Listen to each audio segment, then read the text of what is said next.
சமயபுரத்தாளை அழைக்கின்றாள்,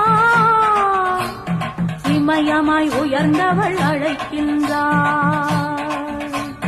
சமயபுரத்தாளை அழைக்கின்றாள், இமயமாய் உயர்ந்தவள் அழைக்கின்றாள். நித்தமும் உயர்வு தர அழைக்கின்றாள், நித்தமும் உயர்வு தர அழைக்கின்றாள். நீலவான் தொடர்